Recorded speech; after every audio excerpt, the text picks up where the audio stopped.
Bismillahirrahmanirrahim. Dear students, Assalamu alaikum. This is biology class for grade 9 and I am here with Zebunisa, your biology teacher. As usual, I have given you my introduction. I hope you all are good and fine in your health and wealth. Students, we have started chapter number 7 with the topic of bioenergetics. We did the definition of this topic क्योंकि जब भी हम कोई unit start करते हैं तो first of all we should know about the topic कि actually what is the topic what is its definition. So bioenergetics, I have given you three definitions of bioenergetics. First is the study of the transformation of energy in living organism, कि कैसे जो है energy एक form से दूसरी form में convert होती है लिविंग ऑर्गेनिज्म में. Number two is the branch of this is a branch of biochemistry that focuses on how cells transform energy or often by producing, storing और consuming ATP के कैसे जो है एनर्जी को ट्रांसफ़र करते हैं.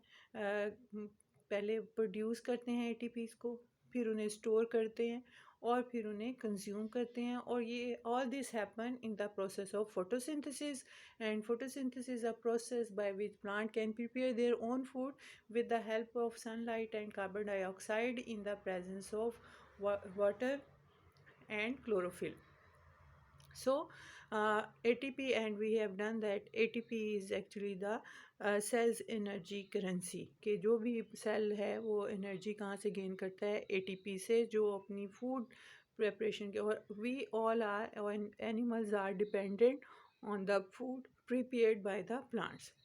Then third definition is the bioenergetics is the relationship between energy resources and in conversion of energy and their relationship of energy, different forms of energy. So then today our topic is oxidation reduction reaction. लेकिन students oxidation reduction reaction start करने से पहले थोड़ा सा इसका chemistry से link है. और उससे पहले ये मैं आपको दिखाना चाहती हूँ कि this is the different transformation of living organism, energy transformation, के कैसे एनर्जी जो है ट्रांसफ़र होती है. और यहाँ देखें ये कार्बन डाइऑक्साइड है और ये actually this is a process of photosynthesis. ठीक है, और ये कार्बन डाइऑक्साइड और इसके साथ लाइट एनर्जी और ये क्लोरोफिल में है, तो इससे ये फूड स्टफ जो है वो प्लांट जो है बनाता है. और उसके बाद इसकी ऑक्सीडेशन है, oxidation of food stuff to release energy. अब उसकी ऑक्सीडेशन क्या होती है, अब ऑक्सीडेशन क्या है, this is related to chemistry which I am going to start after this. I am going to explain what is oxidation and what is reduction. फिर उसके बाद देखें कि इसमें हीट जो है वो रिलीज़ हो रही. उसके बाद नेक्स्ट स्टेप में देखें storage of energy stored in ATP. अब ट्रांसफॉर्मेशन ऑफ एनर्जी मतलब अब क्या है कि जो फूड बना ली प्लांट ने, कुछ तो वो फूड यूज़ करता है अपनी ग्रोथ के लिए, जो एक्स्ट्रा फूड है वो स्टोर हो जाती है in the form of ATP. ATP कैसे बनता है, ये ADP, this is adenosine diphosphate plus ये फॉस्फेट ग्रुप, और ये आई मीन इनऑर्गेनिक, इसका मतलब होता है इनऑर्गेनिक.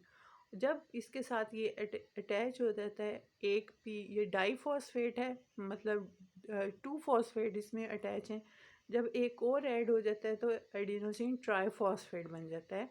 और इससे पहले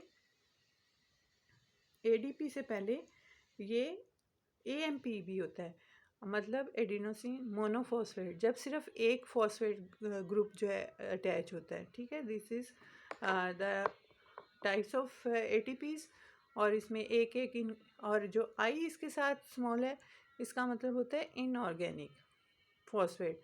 अब transformation of energy stored in to perform work कौन कौन से हैं, एक्टिव ट्रांसपोर्ट में इसमें भी हीट रिलीज होती है, मेंटेनेंस ऑफ डिफरेंट एक्टिविटीज़, और उसके बाद जितने भी केमिकल जो हैं रिएक्शंस हो रहे हैं या केमिकल सिंथेसिस है, वो सारा है इस पे एटीपी पे डिपेंड करता है और इसमें हीट रिलीज होती है। Now the question is what is oxidation and reduction. इसको समझने से पहले आपको मैं केमिस्ट्री की तरफ लेकर जाऊंगी, जिसमें हमने किया था कैटाइन फॉर्मेशन और एनाइन फॉर्मेशन। कैटाइन फॉर्मेशन में क्या होता है कि एक एलिमेंट जो है या एटम है वो लूज़ करता है इलेक्ट्रॉन और उससे पॉजिटिव चार्ज आ जाता है इलेक्ट्रॉन लूज़ करने की वजह से, तो लॉस ऑफ इलेक्ट्रॉन होता है। तो जो लॉस ऑफ इलेक्ट्रॉन है दैट इज़ कॉल्ड ऑक्सीडेशन, जिसमें जो सब्सटेंस है या मॉलिक्यूल है या कोई एटम है जो इलेक्ट्रॉन लूज़ करता है उसको हम कहते हैं ऑक्सीडेशन। और फिर हमने उसमें anion formation किया। anion formation is the gain of electron, an atom gain electron to form anion और उस पर नेगेटिव चार्ज आ जाता है। सो गेन ऑफ इलेक्ट्रॉन जो है that is called reduction. So these are interrelated. Loss of electron is oxidation and gain of electron is reduction, और इन दोनों रिएक्शंस को मिला के हम रिडॉक्स रिएक्शन कहते हैं। ठीक है, एक तो ये चीज़ आपने माइंड में रखना है कि ऑक्सीडेशन लॉस ऑफ इलेक्ट्रॉन है और रिडक्शन जो है वो गेन ऑफ इलेक्ट्रॉन है। सेकंड थिंग जो हमने प्रीवियस केमिस्ट्री के ही चैप्टर में किया है वो यहाँ पे भी लिंक करती है कि हमने पोलर और नॉन पोलर मॉलिक्यूल्स का पढ़ा था। पोलर मॉलिक्यूल कौन से होते हैं जिसमें पोल बनते हैं, पॉजिटिव और नेगेटिव जो है पोल्स बनते हैं, और उसमें इलेक्ट्रॉन पेयर उसकी तरफ ज़्यादा अट्रैक्ट होता है जिसकी इलेक्ट्रोनेगेटिविटी ज़्यादा होती है। और उसकी सिंपल एग्जांपल जो है यहाँ पे हमने वाटर मॉलिक्यूल की हम करते हैं mostly, hydrogen, oxygen, two pair lone pair, hydrogen, partial negative charge, partial positive और पार्शियल पॉजिटिव। पार्शियल का मतलब होता है कि लाइक नॉट कंप्लीट, कंप्लीट जब आएगा जब पूरा इलेक्ट्रॉन जो है ट्रांसफ़र हो जाए। यहाँ पे ये कोवलेंट बॉन्डिंग है और इलेक्ट्रॉन पेयर जो है single electron, single pair of electron is sharing, this is single covalent bond. तो जिसकी तरफ इलेक्ट्रॉन ज़्यादा पेयर इलेक्ट्रॉन अट्रैक्ट होता है उसकी तरफ उस पर नेगेटिव चार्ज आ जाता है, जैसे ये ऑक्सीजन पे है। और हाइड्रोजन की तरफ क्योंकि उसकी इलेक्ट्रोनेगेटिविटी कम है, उसमें इलेक्ट्रॉन एक होता है, तो जिसकी वजह से इस पर पार्शियल पॉजिटिव चार्ज आ जाता है। ठीक है, ये चीज़ आपने माइंड में रखनी है। इनको हम कहते हैं पोलर। इसको हम क्या कहते हैं, इसको हम पोलर मॉलिक्यूल कहते हैं। अब सेकंड थिंग जो थी वो नॉन पोलर है। नॉन पोलर क्या है कि जिसमें पोल्स नहीं बनते, और किस में पोल्स नहीं बनते, अगर सेम एटम है। जैसे कि आपने single covalent bond, double covalent bond और ट्रिपल कोवलेंट बॉन्ड में एग्जांपल की हाइड्रोजन की, single covalent bond hydrogen gas की, मतलब उसका है कि H2, इसको H2, और फिर उसके बाद double covalent bond two oxygen atom के दरमियान, और फिर triple covalent bond nitrogen atom के दरमियान में। ठीक है, इनमें जो है इक्वली अट्रैक्ट होते हैं क्योंकि सेम एटम है। 2 का मतलब 2 एटम ऑफ नाइट्रोजन और two atom of oxygen. H2 mean 2 atom of hydrogen. तो इसका मतलब है कि दोनों तरफ जो है इक्वली जो है ये अट्रैक्ट करते हैं, तो इसलिए इसमें पोल्स नहीं बनते और इसमें से इलेक्ट्रॉन को हटाना मुश्किल होता है। अब ये दो पॉइंट रिलेट करते हैं ऑक्सीडेशन रिडक्शन रिएक्शंस के साथ। Oxidation is loss of electron and reduction is gain of electron. अब अब हम इसको रिलेट करेंगे from today's topic that is oxidation reduction reaction, कि कैसे जो है ये रिलेट करता है केमिस्ट्री और बायो आपस में।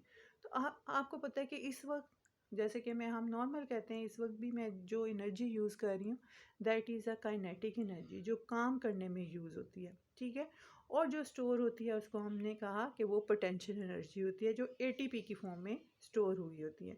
और जितनी भी हमारी लाइफ एक्टिविटीज़ हैं, जितने भी हर वक्त हमें एक एनर्जी चाहिए। और जो एनर्जी है वो कैसे होती है, या तो उसकी एक्विजिशन होती है।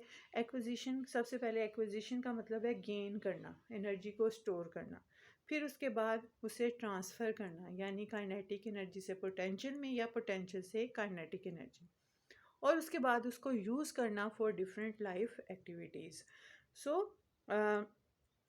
Tomorrow we will start next detail. अभी आप इतना आपने ये माइंड में रखना है कि ऑक्सीडेशन रिडक्शन रिएक्शन क्या होते हैं, पोलर और नॉन पोलर मॉलिक्यूल क्या हैं, और किसकी तरफ इलेक्ट्रॉन ज़्यादा अट्रैक्ट होते हैं, किसकी तरफ लूज हैं, तो कहाँ से इलेक्ट्रॉन को निकालना मुश्किल है और कहाँ से इलेक्ट्रॉन जो है इजीली मूव आउट कर सकते हैं। तो ये कॉमन सेंस है। अगर मैं आपसे पूछूं कि अगर वाटर मॉलिक्यूल है एक तरफ और एक तरफ नाइट्रोजन एटम, नाइट्रोजन गैस के हैं, इलेक्ट्रॉन हैं, तो किस में से इलेक्ट्रॉन को मूव करना इजी है? तो ऑब्वियस ही बात है वाटर मॉलिक्यूल से, क्योंकि यहाँ से इलेक्ट्रॉन को रिमूव करना इजी है एज़ कंपेयर टू नाइट्रोजन। तो ये 3 पॉइंट्स आपने माइंड में रखने हैं। कल इंशाल्लाह हम इसी को लेके आगे कंटिन्यू करेंगे। That's all for today. Have a nice time. अल्लाह हाफिज़।